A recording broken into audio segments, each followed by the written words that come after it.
जय हिंद बच्चों, इस समय आप लोग महामना इंस्टीट्यूट के यूट्यूब चैनल से जुड़े हुए हैं और इस चैनल में मैं आप सबका स्वागत करता हूं। आज हम लोग class 12 physics Hindi medium NCERT book के 4th चैप्टर गतिमान आवेश तथा चुंबकत्व के आंकिक प्रश्नों को देख रहे हैं और आंकिक प्रश्न में आज हम आपको क्वेश्चन नंबर 6 को बताने जा रहे हैं। चले बुक खोलें और क्वेश्चन नंबर 6 को आप देखें।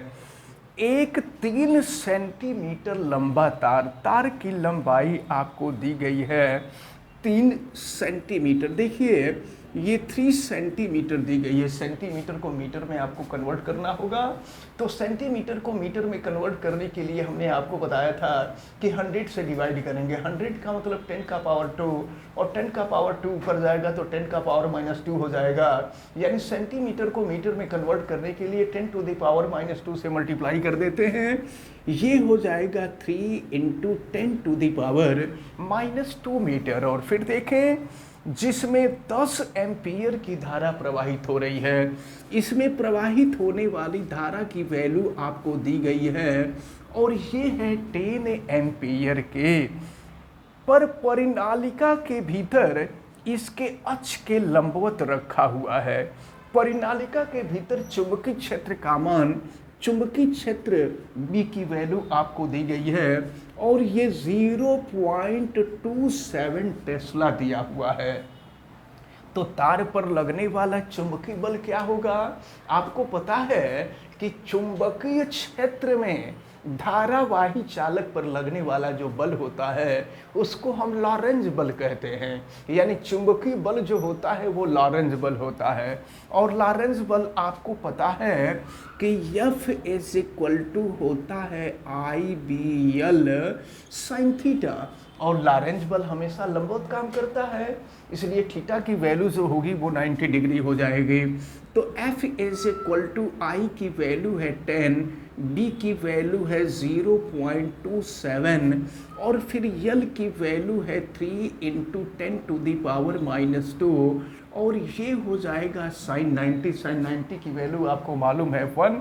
फिर देखें क्या हो जाएगा ये, तो F = देखें अगर ये तो 10 है और 27 में अगर आप 3 से मल्टीप्लाई कर देंगे तो ये हो जाएगा 0.81 और फिर ये है 10 टू द पावर -2। sin 90 की वैल्यू 1 होती है।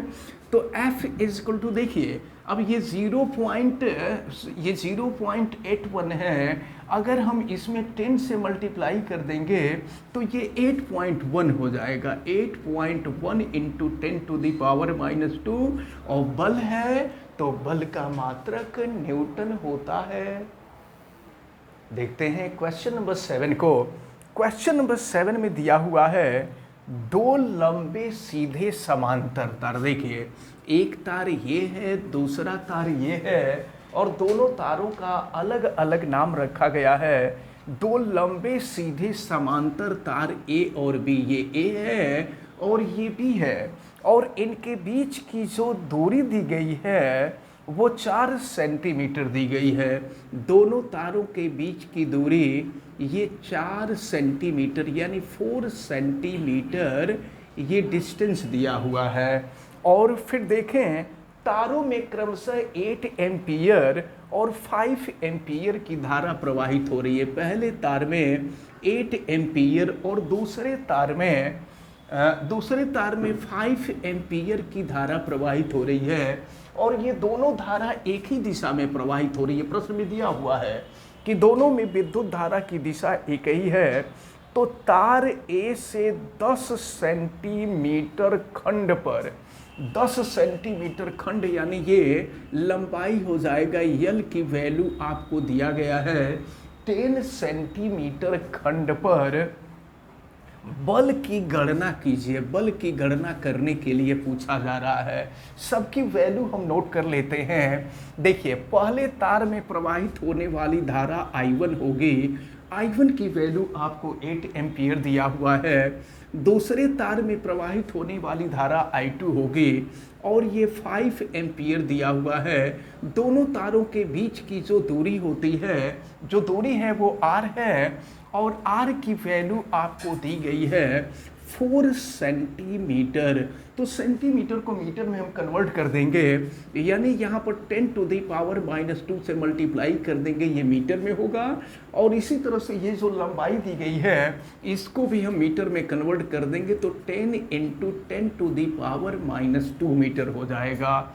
और फिर दो समांतर धारावाही चालक तारों के बीच लगने वाले बल का फार्मूला आपने देखा था, F is equal to mu 0/2 और फिर ये फार्मूला था I1 इंटू I2 अपान R, और फिर यहाँ पर लंबाई स्मॉल यल या कैपिटल यल, ये फार्मूला आपको डेरिवेशन करके बताया गया था और इसी फार्मूले का यहाँ पे यूज़ होगा। तो चले ध्यानपूर्वक देखें, F is equal to mu 0/2 की वैल्यू आपको मालूम है 2 into 10 to the power -7, I1 की वैल्यू है 8, I2 की वैल्यू है 5 और R इन दोनों के बीच की दूरी 4 इंटू 10 टू द पावर -2 और यल की वैल्यू है 10 इंटू 10 टू द पावर -2। तो 10 टू द पावर -2 से 10 टू द पावर -2 कैंसिल हो जाएगा और F इजकल टू ज़रा देखिए ना, ये 8 5 40 हो जाएगा और 40 में 2 का गुणा कर देंगे तो 80 हो जाएगा। और फिर जो है, लेकिन एक काम कर देना चाहिए था, हमको पहले ही कटा देना चाहिए। देखिए आप 4 है, 4 से कटा देंगे तो ये हो जाएगा 2 और फिर देखें 2 5 10 हो जाएगा और 10 दूना 20 हो जाएगा 20, और फिर यहाँ पे है 10 टू द पावर -7 और फिर ये है 10, ये छुटा हुआ है। तो चलिए इसको सॉल्व करते हैं और फिर देखते हैं कि क्या होगा। F इज इक्वल टू, ये 2 हम रहने देते हैं, 2.0 लिख सकते हैं और देखिए 1 0 ये 1 0 ये 100 हो जाएगा। 100 का मतलब 10 का पावर 2 हो गया। तो अब जो है यहाँ 10 का power -7 into 10 to the power 2 कर देंगे, तो फिर ये F इज इक्वल टू हो जाएगा 2 into 10 to the power -5 newton. तो ये दोनों समांतर धारावाही चालक तारों के बीच लगने वाला बल यहाँ ज्ञात हो गया। देखेंगे क्वेश्चन नंबर 8। क्वेश्चन नंबर 8 में दिया है एक पास पास फेरों वाली परिनालिका, परिनालिका है जिसमें तारों को लपेटा गया है और तार को लपेट करके ही परिनालिका का निर्माण होता है। तो ये 80 सेंटीमीटर लंबी है, लंबाई दी गई है। लंबाई को चाहे हम स्मॉल l से रिप्रेजेंट करें या कैपिटल L से रिप्रेजेंट करें, ये आपको दिया हुआ है 80 सेंटीमीटर। सेंटीमीटर को मीटर में कन्वर्ट कर देते हैं और मीटर में कन्वर्ट करने के लिए 100 से डिवाइड कर देंगे तो ये 0 पॉइंट हो जाएगा 80 मीटर। और फिर देखिए इसमें दिया है, इसमें 5 परतें हैं, परतों की संख्या दी गई है। 5 परतें हैं और जिनमें से प्रत्येक परत में 400 फेरे हैं। जरा देखिएगा, एक परत में 400 फेरे और परतों की संख्या है 5, तो कुल फेरों की जो संख्या होगी, ये 5 परतें थीं और एक परत में 400 फेरे, तो गुणा कर देंगे 4 5 20, यानी ये हो जाएगा 2000। फेरों की जो संख्या होगी ये 2000 हो जाएगी। और फिर देखिए परिनालिका का व्यास आपको दिया हुआ है, तो चलिए व्यास को नोट कर लेते हैं। हालांकि परिनालिका के व्यास से हम लोगों को क्वेश्चन सॉल्व करने में कोई ज़रूरत नहीं होती है, लेकिन नोट कर लेते हैं व्यास। आपको व्यास डायामीटर d और ये आपको दिया हुआ है 1.8 सेंटीमीटर। मीटर में इसको भी कन्वर्ट कर लीजिए, 1.8 into 10 to the power -2 metre हो जाएगा। यदि इसमें 8 एम्पियर की विद्युत धारा प्रवाहित हो रही है, प्रवाहित होने वाली धारा दिया हुआ है 8 एम्पियर, तो परिनालिका के भीतर चुंबकीय क्षेत्र का परिमाण कितना होगा। परिनालिका के भीतर चुंबकीय क्षेत्र का परिमाण। हमने आपको फार्मूला बताया था, परिनालिका के भीतर जो चुंबकीय क्षेत्र था म्यू 0 एन आई बताया गया था फार्मूला। लेकिन याद रख रहिए, यन की जो वैल्यू होती है वह एकांक लंबाई में फेरों की संख्या होती है। स्मॉल यन के बारे में बताया गया था कि यह परिनालिका के एकांक लंबाई में फेरों की संख्या है, यानी स्मॉल यन के जगह पे कैपिटल यन बाई यल हो जाएगा। तो कर देते हैं यहाँ b is equal to mu 0 और फिर यन के जगह पे कैपिटल यन बाई यल और ये हो जाएगा i। हमने आपको बताया था कि म्यू 0 की value 4 pi into 10 to the power -7 होती है। रख देते हैं म्यू 0 की वैल्यू, फिर b is equal to mu 0 ये 4 pi into 10 to the power -7। यन की जो वैल्यू है ये दिया हुआ है 2000 और फिर यल की जो वैल्यू है ये है आपका 0.8 और i की वैल्यू है 8। देखिए हम ऊपर नीचे 10 से मल्टीप्लाई कर दें तो यहाँ 10 हो जाएगा और यहाँ 10 से मल्टीप्लाई कर देंगे तो 8 हो जाएगा। अब 8 से 8 को कैंसिल कर दीजिए और फिर ये हो जाएगा b इज इक्वल टू 4 और पाई की वैल्यू आपको मालूम है ये होता है 3.14 और फिर देखें ये 10 का पावर -7 तो रहेगा ही और ये है 2000 और 0 20 तो ये 10 तो 20,000 हो जाएगा, यानी 2 के सामने हो जाएंगे 4 0 तो ये 20,000 हो जाएगा। और 20,000 को अगर हम चाहें तो 2 इंटू 10 टू द पावर 4 भी लिख सकते हैं। तो इसको हम 10 टू द पावर यहाँ 4 कर देते हैं और फिर देखिए क्या हो जाएगा, तो b is equal to 4 to 8 हो जाएगा और ये हो गया 3.14 और यहाँ 10 टू दी पावर -7 है और ये है 10 टू दी पावर 4 तो हो जाएगा 10 टू दी पावर -3। अब हम लोगों को 8 और इंटू 3.14 कर देना है। तो यहाँ देखें मल्टीप्लिकेशन करने के बाद ये 25.12 इंटू 10 टू दी पावर -3 आया। लेकिन आपको पता है कि विज्ञान की भाषा में दशमलव के पहले 1 डिजिट होना चाहिए, 1 नंबर रखना चाहिए। तो इसके लिए क्या करेंगे, हम 10 से मल्टीप्लाई और 10 से डिवाइड कर देंगे। तो अगर 10 से डिवाइड कर देंगे तो 2.512 हो जाएगा और 10 से मल्टीप्लाई कर देंगे तो 10 टू दी पावर -2 हो जाएगा। तो ये चुंबकीय क्षेत्र है, तो चुंबकीय क्षेत्र का मात्रक टेस्ला होता है। और अगर ये देखें ये बाद में 1 2 काफ़ी छोटी राशि तो इसको छोड़ भी सकते हैं या अगर लिखे रह देंगे तो कोई बहुत दिक्कत नहीं होगी। और ये अगर आप चाहें तो 2.5 into 10 to the power -2 tesla हो जाएगा।